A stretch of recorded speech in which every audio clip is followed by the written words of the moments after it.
Life has never been louder. Notifications, bills, pressure, chaos. We're pulled in every direction, reacting to everything, grounded in nothing. We're constantly bombarded by a digital storm, a relentless cascade of information and demands that fragments our attention and drains our spirit. In this relentless hum of modern existence, we find ourselves adrift, tossed about by the waves of external events and internal anxieties. People crave calm. They search for an anchor in the storm, but very few understand that tranquility isn't something you find by chance. It isn't a gift bestowed upon the lucky.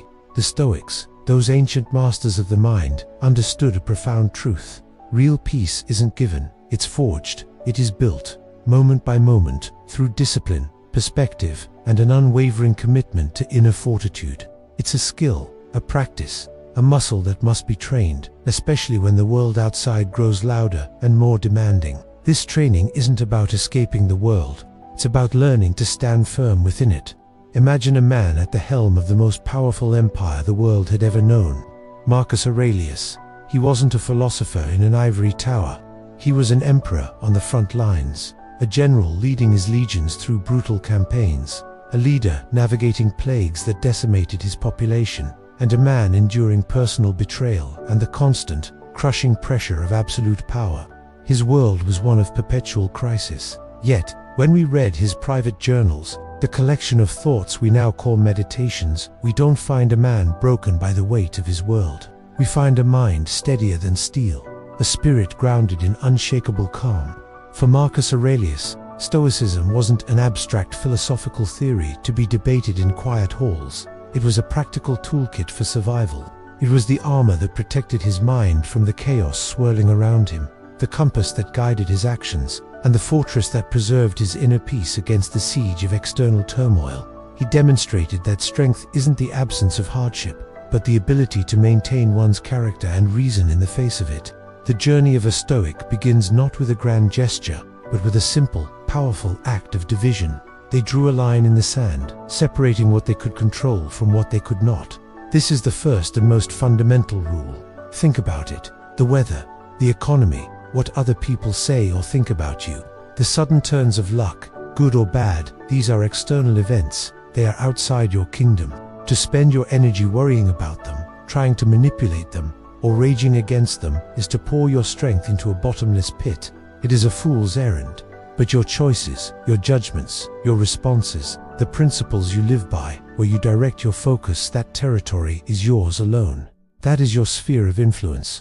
True discipline, the kind that builds an unshakable core, begins the very moment you consciously decide to stop wasting your precious energy on the uncontrollable and redirect it entirely toward what you command, your own mind and your own actions. So, what about our feelings? The surges of anger, the whispers of fear, the pangs of sadness, are they the enemy?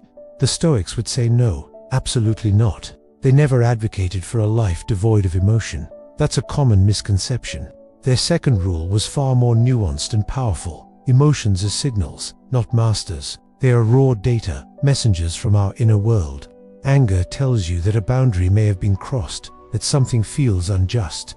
Fear alerts you to potential danger, urging you to pay attention. Sadness signals a loss. These are vital pieces of information. The mistake, the Stoics taught, is to let these signals hijack your reason and command your actions. To feel anger is human. To act on that anger with blind rage is to become its slave. To feel fear is natural. To be paralyzed by it is to surrender your power. The goal isn't to suppress your feelings, but to observe them, understand the message they carry, and then choose a rational, virtuous response. This is the difference between being driven by impulse and being guided by wisdom. Every struggle trains you. Every setback sharpens you. Every problem carries a hidden opportunity for growth. This is the heart of the third Stoic rule, famously summarized in the phrase, "The obstacle is the way." We are conditioned to see difficulties as interruptions to our plans, as unfortunate detours from the smooth path we envision for our lives. The Stoics turned this idea on its head. They believed that the obstacles themselves are not blocking the path. They asterisk the path. A difficult colleague isn't just an annoyance. They are a chance to practice patience and communication. A financial loss isn't just a disaster. It's a lesson in resilience and resourcefulness. A physical challenge isn't just a burden, it's an opportunity to build strength and discipline. Strength of character, like muscle, does not and cannot grow in a state of ease. It only grows when it is tested, when it meets resistance. When you embrace this mindset, you no longer pray for an easy life. Instead, you develop the strength to handle a difficult one. Unbroken comfort creates softness. A life lived entirely within a bubble of convenience and ease doesn't build resilience. It erodes it. This understanding led the Stoics to their fourth rule, the practice of voluntary discomfort. This wasn't about self-punishment or masochism. It was about preparation. It was strategic training for the inevitable hardships of life. They would deliberately practice small, controlled hardships. They might take a cold bath instead of a warm one, eat a simple meal of bread and water instead of a feast, sleep on a hard floor for a night, or walk when they could have ridden. Why? Because when you deliberately and regularly choose to step outside your comfort zone, you inoculate yourself against life's real, involuntary difficulties. You prove to yourself that you can endure more than you think. The punches that life throws will feel lighter because you've been sparring with discomfort all along. You build a psychological toughness that makes you less dependent on external conditions for your well-being. Memento Mori, two Latin words that carry the weight of ultimate reality. Remember, you will die. For many, this thought is grim, something to be pushed away and ignored. But for the Stoics, this was the fifth and perhaps most powerful rule for living a good life.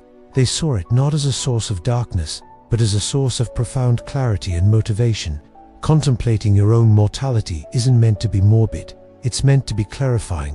When you truly face the finite nature of your time, the trivialities that consume your daily life begin to shrink. The petty arguments, the pointless anxieties, the chase for fleeting status, all of it begins to fade into the background noise it truly is.